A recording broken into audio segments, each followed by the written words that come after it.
Hi everyone, welcome to Extraordinary Taste.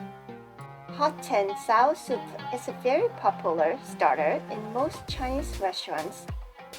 It's actually very easy to make at home and customize it to your own taste. It doesn't require any specific ingredients and you can use almost anything. But I'll go over a few of the authentic ingredients used in the soup. Frozen or candied bamboo shoots can usually be found in Asian supermarkets. Fresh bamboo shoots are sometimes also available in stores. However, they require a little more work. You need to remove the outer leaves and any tough flesh before cooking. Candied or frozen ones can be used right away. Cut them into thin strips. They have a crunchy texture and a subtle taste. They do not get mushy after cooking. Their crunchy texture stays pretty much the same. Black fungus, also known as the wood ear mushrooms. There are two common types available in the market. They have similar nutritional values and culinary uses, so they are sometimes referred to as interchangeably. As you can tell, they are very different in sizes.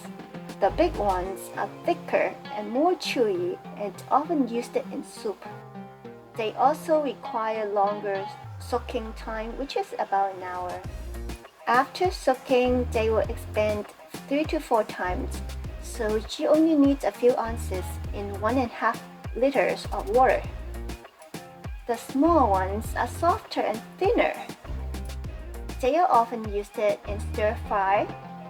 Scrub it with your hands to clean. Stack, roll, and cut them into thin strips. Dried shiitake mushrooms. They will take at least a few hours to soak properly. If you are in a hurry, rinse them in cold water to clean, then place the mushrooms in a bowl of hot water and cover it. Soaking them in hot water will certainly lose some of their flavor. However, you can save the soaking liquid and use it in the soup. Tofu. Soft tofu is preferred over firm or silken tofu. Soft tofu has a smooth texture and it won't easily break apart in the soup as compared to silken tofu. Firm tofu holds up well in soup, but is a bit rough. Additionally, I prepare a carrot to add some color. Feel free to use any other ingredients that you like.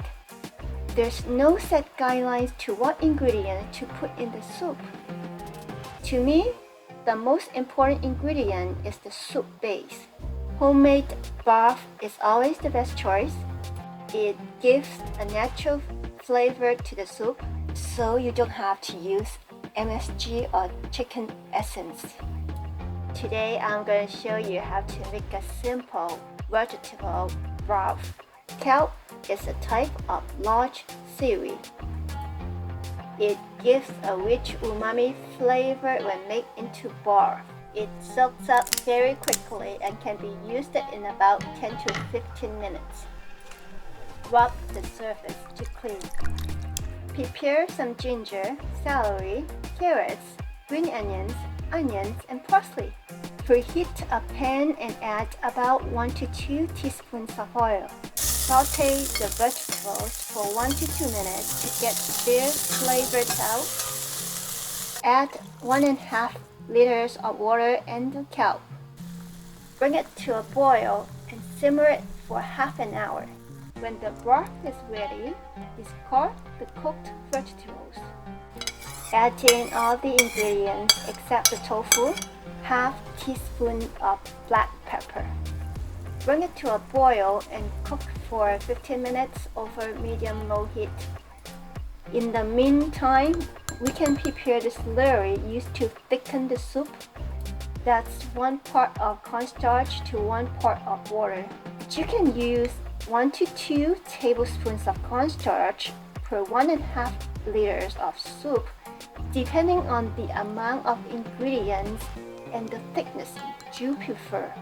After 15 minutes, we can add in the seasonings. It is easier for the seasonings to dissolve in the soup when they were added before the celery. Half a teaspoon of salt, half a teaspoon of sugar. The soup's spicy flavor comes from the white peppers. Add 2 teaspoons, 1 tablespoon of soy sauce. Bring the soup to a full boil and add in the celery a little bit at a time. We add the tofu after because whisking in the celery will break the tofu. Let it cook for another couple minutes. Turn off the heat. Add in a beaten egg. Gently loosen the egg to form flower-like shapes. Vegetarians can skip the egg. At last, add in 2 tablespoons of white vinegar, 2 tablespoons of black vinegar. While white vinegar gives the strong taste of acidity, black vinegar is more aromatic.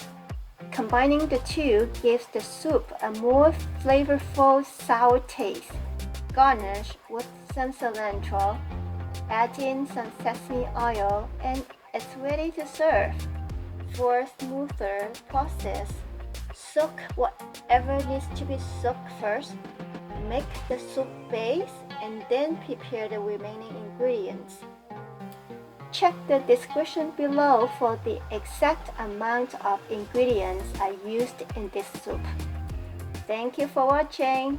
I will see you next time.